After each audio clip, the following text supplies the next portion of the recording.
യാക്കോബ് എഴുതിയ ലേഖനം 1-ാം അധ്യായം 2 മുതലുള്ള വാക്യങ്ങളിൽ പരിശുദ്ധാത്മാവ് എഴുതുകയാണ്. എൻ്റെ സഹോദരന്മാരെ, നിങ്ങൾ വിവിധ പരീക്ഷകളിൽ അകപ്പെടുമ്പോൾ നിങ്ങളുടെ വിശ്വാസത്തിൻ്റെ പരിശോധന സ്ഥിരത ഉളവാക്കുന്നുവെന്നറിഞ്ഞ് അതശേഷം സന്തോഷമെന്നെണ്ണുകയും. യാക്കോബിൻ്റെ ലേഖനത്തിൽ 3 സ്ഥലങ്ങളിലായിട്ട് വിശ്വാസത്തിൻ്റെ പരീക്ഷകളെക്കുറിച്ച്, പരിശോധനകളെക്കുറിച്ച് പരിശുദ്ധാത്മാവ് നോട്ട് ചെയ്തിട്ടുണ്ട്. അതിൽ ആദ്യത്തെ ഭാഗമാണ് നമ്മൾ വായിച്ചത്. രണ്ടാമത് കിടക്കുന്നത് ആ അധ്യായത്തിൽ തന്നെ 12 മുതൽ 15 വരെയും, മൂന്നാമത്തത് 5-ാം അധ്യായം 10ഉം 11ഉം വാക്യങ്ങളിലാണ്. ആദ്യം പരിശുദ്ധാത്മാവ് പറയുന്നത്, നിങ്ങൾ പരീക്ഷിക്കപ്പെടുമ്പോൾ അല്ലെങ്കിൽ പരീക്ഷയിൽ അകപ്പെടുമ്പോൾ അത് നിങ്ങൾക്ക് സന്തോഷമുള്ളൊരു കാര്യമാണ്, നിങ്ങൾക്ക് പ്രൊമോഷൻ തരുന്നൊരു കാര്യമാണെന്ന് അറിഞ്ഞിട്ട് സന്തോഷിക്കുക. സന്തോഷിക്കാൻ പറയുമ്പോൾ തന്നെ ഓർത്തോണം, വേദനാകരമായ സാഹചര്യങ്ങളിലൂടെ കടന്നു പോകാം. ജോലി ഉണ്ടായിരുന്നു, പക്ഷേ ഇപ്പോഴില്ല. പ്രൊമോഷൻ കിട്ടേണ്ട സമയമായിരുന്നു, നഷ്ടപ്പെട്ടു. സമ്പത്തുണ്ടായിരുന്നു, അത് ഇപ്പോഴില്ല. ബന്ധുക്കളുണ്ടായിരുന്നു, അവർ അകന്നുപോയി. ആരോഗ്യമുണ്ടായിരുന്നു, ഇപ്പോൾ ബലഹീനനാണ്. കൂട്ടുകാരുണ്ടായിരുന്നു, ഇപ്പോൾ ഒറ്റപ്പെട്ടു. ഈ അവസ്ഥയിൽ പരിശുദ്ധാത്മാവ് പറയുന്നു, നിങ്ങളൊരു വിശ്വാസിയാണെന്നുള്ള കാര്യം മറക്കരുത്. പരിശുദ്ധാത്മാവിന് നിങ്ങളെക്കുറിച്ചൊരു പ്ലാൻ ഉണ്ടെന്നും അദ്ദേഹം നിങ്ങളെ ഇതുവരെ ആരും നടക്കാത്തൊരു വഴിയിലൂടെ നടത്തുകയാണെന്നും മറന്നു പോകരുത്. എല്ലാ മനുഷ്യരെപ്പോലെയും, ലോകമനുഷ്യരെപ്പോലെയും, ദൈവത്തെ അറിയാത്ത മനുഷ്യരെപ്പോലെയും നിങ്ങൾ ദുഃഖിക്കരുത്. ഇതൊരു പരിശോധനയാണെന്ന് തിരിച്ചറിയുക. ഇത് നിങ്ങൾക്ക് പ്രൊമോഷൻ തരാനാണ്, ആത്മീയ അധികാരം തരാനാണ്, സന്തോഷമുള്ളൊരു കാര്യത്തിനാണ്. പത്രോസിൻ്റെ ലേഖനവുമായിട്ട് നമ്മൾ ചേർത്ത് വായിച്ചാൽ നമുക്കറിയാം, വിശ്വാസം, വീര്യം, പരിജ്ഞാനം, ഇന്ദ്രിയജയം, സ്ഥിരത.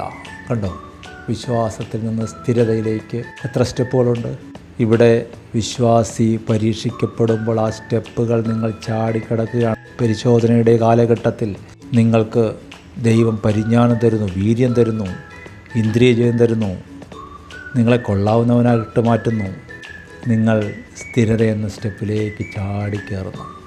അനേകം പേര് സ്ട്രഗിൾ ചെയ്ത പല മേഖലകളും നിങ്ങൾ ഈസിയായിട്ട് ചാടിക്കിടക്കുന്നു പരീക്ഷയിലൂടെ. അപ്പോൾ പരീക്ഷിക്കപ്പെടുമ്പോൾ സന്തോഷിക്കുകയും, സന്തോഷകരമായൊരു കാര്യമുണ്ടായി, ദൈവം എന്നെ അറിയുന്നു, ദൈവം എന്നെ വളർത്താൻ ആഗ്രഹിക്കുന്നു, ദൈവത്തിന് എന്നെക്കുറിച്ചൊരു പ്ലാൻ ഉണ്ടെന്ന് ഓർത്ത് സന്തോഷിക്കുകയും. രണ്ടാമത് നമ്മൾ കാണുന്നത് 12-15 വരെയുള്ള വാക്യങ്ങൾ എഴുതിയിരിക്കുന്നു. പരീക്ഷ സഹിക്കുന്ന മനുഷ്യൻ ഭാഗ്യവാൻ, അവൻ കൊള്ളാകുന്നവനായി തെളിയും.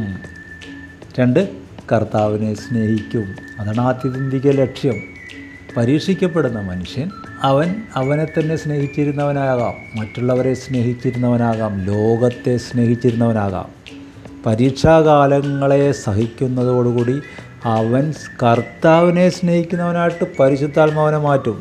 അതുകൊണ്ടാണ് പരീക്ഷ ജയിക്കുന്ന മനുഷ്യനെന്ന് എഴുതാതെ പരീക്ഷ സഹിക്കുന്ന മനുഷ്യനെന്ന് എഴുതിയത്. പത്രോസ് അങ്ങനെയാണല്ലോ, ഞാൻ കർത്താവിനെ സ്നേഹിക്കുന്നു എന്ന് വിചാരിച്ചിരുന്ന മനുഷ്യനാണ്. എല്ലാവരേക്കാൾ അധികമായിട്ട് ഞാൻ കർത്താവിൻ്റെ കൂടെ നിൽക്കും എന്ന് പറഞ്ഞ മനുഷ്യനാണ്. അവൻ പരീക്ഷ സഹിക്കേണ്ടി വന്നു, പക്ഷെ അവനത് സഹിച്ചു. പരീക്ഷ ജയിച്ചില്ല, സഹിച്ചു. അതുകൊണ്ട് അവൻ കർത്താവിനെ സ്നേഹിക്കുന്നവനായിട്ട് മാറി. കർത്താവിനെ വിളിച്ചു, വീണ്ടും ചോദിച്ചു, പത്രോസേ, ശീമോനെ, നീ ഇവരിലധികമായി എന്നെ സ്നേഹിക്കുന്നു. കണ്ടോ, അപ്പോൾ പരീക്ഷ സഹിക്കുന്ന മനുഷ്യൻ കൊള്ളാവുന്നവനായിട്ട് മാറും. കൊള്ളാവുന്നവനെന്ന് പറഞ്ഞാൽ കർത്താവിനെ സ്നേഹിക്കുന്നതിനേക്കാൾ കൊള്ളാവുന്നവൻ വേറെ ആരാ ഉള്ളത്? നിങ്ങൾ കർത്താവിനോട് സ്നേഹമുണ്ടെങ്കിൽ നിങ്ങളെ ദൈവം അറിയുന്നു, യേശു അറിയുന്നു, പരിശുദ്ധാത്മാവ് അറിയുന്നു, ദൂതന്മാരറിയുന്നു, ആത്മമണ്ഡലം നിങ്ങളെ അറിയുന്നു. കർത്താവ് എല്ലാവരെയും സ്നേഹിക്കുന്നുണ്ട്. കർത്താവിനെ എല്ലാവരും സ്നേഹിക്കാറില്ല, കർത്താവ് ആഗ്രഹിക്കുന്ന പോലെ. പക്ഷെ പരീക്ഷ സഹിക്കുന്ന മനുഷ്യൻ അവൻ കർത്താവിനെ സ്നേഹിക്കുന്നവനായിട്ട് മാറുന്നു. അവിടെ തന്നെ പിന്നീട് പറഞ്ഞിരിക്കുന്നത്, പരീക്ഷിക്കപ്പെടുമ്പോൾ ഞാൻ ദൈവത്താൽ പരീക്ഷിക്കപ്പെടുന്നു എന്ന് ആരും പറയരുത്. ദൈവം ആരെയും പരീക്ഷിക്കുന്നില്ല, താൻ ആരാരും പരീക്ഷിക്കപ്പെടുന്നുമില്ല. പിന്നെ ഓരോരുത്തരും പരീക്ഷിക്കപ്പെടുന്നത് ഓരോരുത്തർക്കും ഓരോരോ വിഷയങ്ങളുണ്ട്. ആ വിഷയങ്ങളാൽ അവർ പ്രലോഭിക്കപ്പെട്ട് പരീക്ഷിക്കപ്പെടുന്നു.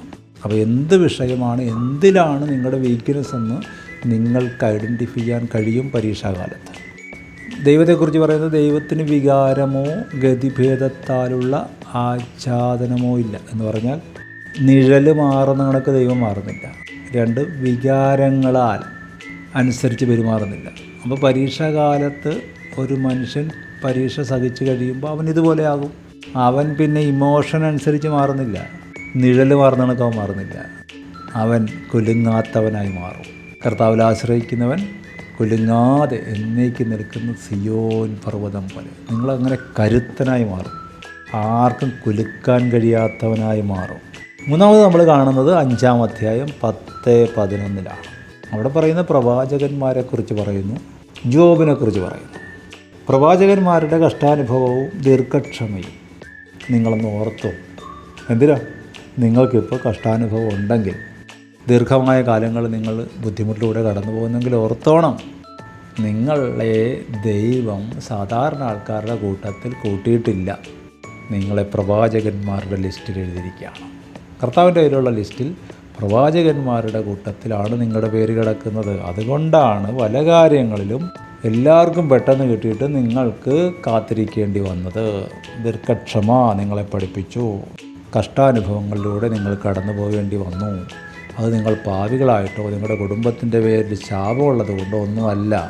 പിന്നെയോ ദൈവത്തിൻ്റെ ശബ്ദം ഒരുത്തൻ കേൾക്കണമെങ്കിൽ അതനുസരിച്ച് അവന് മാറ്റം വരണം. ദൈവം ഒരുവനിലൂടെ സംസാരിക്കണമെങ്കിൽ അതനുസരിച്ച് അവൻ മാറണം. അതിനിത്തിരി ടൈം എടുക്കും. ഇത്തിരി ടൈം എടുത്താലും കുഴപ്പമില്ലെന്ന്. 10-ാം ക്ലാസ് കഴിഞ്ഞിട്ട് അല്ലെ +2 കഴിഞ്ഞിട്ട് ഡിഗ്രി കഴിഞ്ഞിട്ട് പെട്ടെന്ന് ജോലി കിട്ടാം. മറിച്ച് കുറേ കഷ്ടപ്പെട്ട് ഇത്തിരി കാത്തിരിക്കാൻ തയ്യാറാണെങ്കിൽ IAS, IFS, IPS എടുക്കാം. ഇനി അതിൻ്റെ മേലെ വല്ലതും പഠിക്കാനുണ്ടെങ്കിൽ അതും എടുക്കാം. ഇത്തിരി ടൈം പോകുമായിരിക്കും. എല്ലാവരും ഉറങ്ങുന്ന പോലെ ഉറങ്ങാൻ പറ്റത്തില്ലായിരിക്കും. പക്ഷേ ഉന്നതമായത് നേടാം. രണ്ടാമത് അവിടെ പറഞ്ഞിരിക്കുന്ന ആൾ സഹിഷ്ണുത എന്നുള്ളൊരു വിഷയമാണ്. സഹിഷ്ണുത എന്ന് പറഞ്ഞാൽ നമ്മൾ നേരത്തെ പറഞ്ഞാൽ സഹിക്കുക. സഭയിലാണെങ്കിലും വീട്ടിലാണെങ്കിലും ബന്ധങ്ങളിലാണെങ്കിലും ജോലിസ്ഥലത്താണെങ്കിലും സഹിക്കുകയാണ്. തൻ്റെ ഭാഗത്ത് ന്യായമുണ്ട്, പക്ഷേ പറയുന്നില്ല. തനിക്ക് കിട്ടേണ്ടതുണ്ട്, ചോദിക്കുന്നില്ല. അനീതി സഹിക്കുകയാണ്, അപമാനം സഹിക്കുകയാണ്, അവഗണന സഹിക്കുകയാണ്. പക്ഷെ പരിശുദ്ധാത്മാവ് ആളാരാണ്? അദ്ദേഹം എഴുതിയിരിക്കുന്നത് കണ്ടില്ലേ? ജോബിൻ്റെ സഹിഷ്ണുത നിങ്ങൾ കേട്ടും കർത്താവ് വരുത്തിയ അവസാനം കണ്ടുമിരിക്കുന്നു എന്ന് പറഞ്ഞാൽ ജോബിനെ പോലെ കഷ്ടതയൊന്നും നിങ്ങൾ സഹിക്കണ്ട, അതിനെക്കുറിച്ച് കേട്ടാൽ മതി. പക്ഷേ ജോബ് അനുഭവിച്ച അവസാനം നിങ്ങൾക്ക് കാണും. നോക്കിക്ക് എത്ര മനോഹരമായിട്ട് പരിശുദ്ധാത്മാവ് എഴുതി വെച്ചു. നിങ്ങൾക്കൊരു മനസ്സുണ്ടെങ്കിൽ കർത്താവിനെ സ്നേഹിക്കുന്നവനാണ്. നമ്മൾ ആദ്യം പറഞ്ഞതുപോലെ, ഒന്ന്, നിങ്ങൾ വിശ്വാസത്തിൻ്റെ പരിശോധനയെ സന്തോഷമെന്ന് എണ്ണിയ ആളാണ്. 2, പരീക്ഷ സഹിക്കുന്ന ആളാണ്. 3, നിങ്ങൾ സഭയോടുകൂടെ കർത്താവിനോടുകൂടെ സഹിഷ്ണുതയോടുകൂടെ മുന്നോട്ട് പോകുന്ന ആളാണ്.